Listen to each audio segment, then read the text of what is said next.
Hi, my name is Stacy Atafi. I'm the District Instructional Specialist for World Languages in CCD and CCSD, and I wanted to talk to you for a few minutes about the Seal of Biliteracy.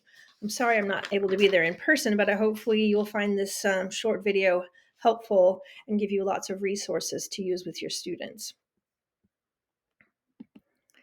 This first slide has a bit.ly link, which you can copy and use to access these resources later.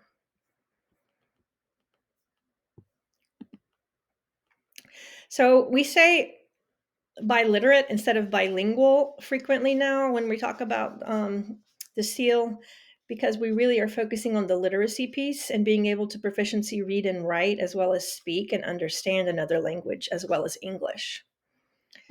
I've created a flyer that you're welcome to download and make copies, post around your school, distribute to students.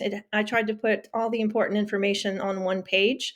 Why test? Sometimes they're not understanding why they should, and how to qualify. There's also a QR code which they can scan to get more information. One of the most exciting things that I wanted to share is that we now have 3 institutions in South Carolina that are granting world language credit for the Seal of Biliteracy. And there are some links there for more information about each.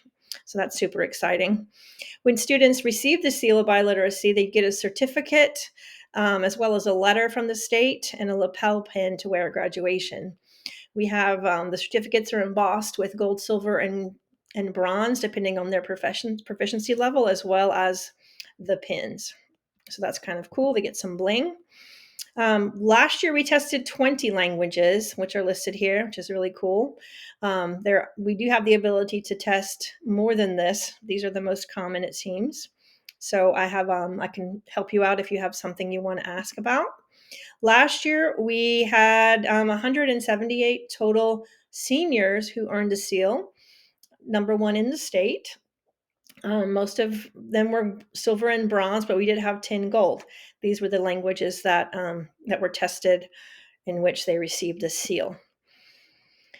So they need to show proficiency not only in another language, but also English. English proficiency is determined by either a 4.0 on the Access or a 3.0 English GPA. So that's what we'll need your help with.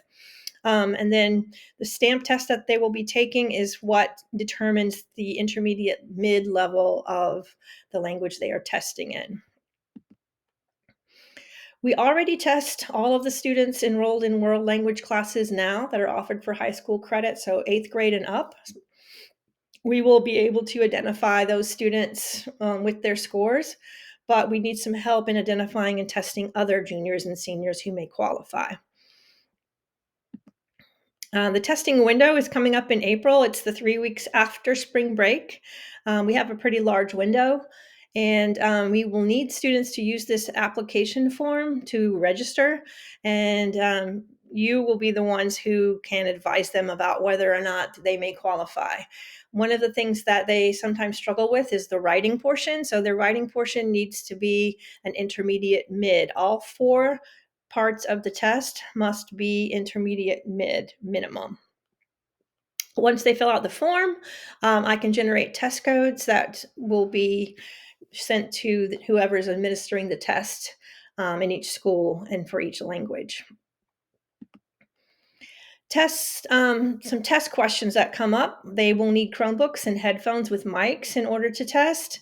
The test is adaptive, so it gets more difficult depending on what they show, what they do. It is untimed. We like to say it probably takes about 3 hours and includes reading, writing, and listening and speaking. It can be stopped and restarted if needed. When I gave it in my French classes, I did it over the course of sometimes 2 or 3 days and did one piece each day. There are some handwritten options for certain languages if that is more appropriate. And again, students need an intermediate mid in every mode. So it's not an average, but it's every mode.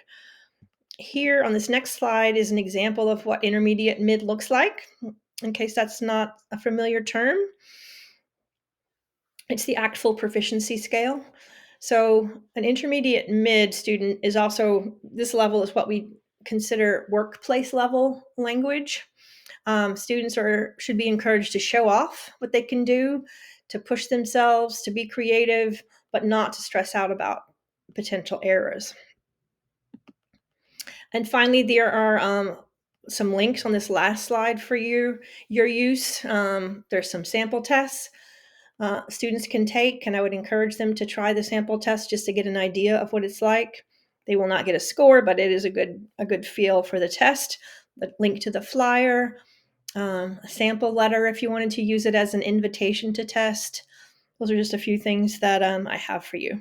But feel free to reach out. Stacy Atafi again is the name, and I'm happy to help you if needed.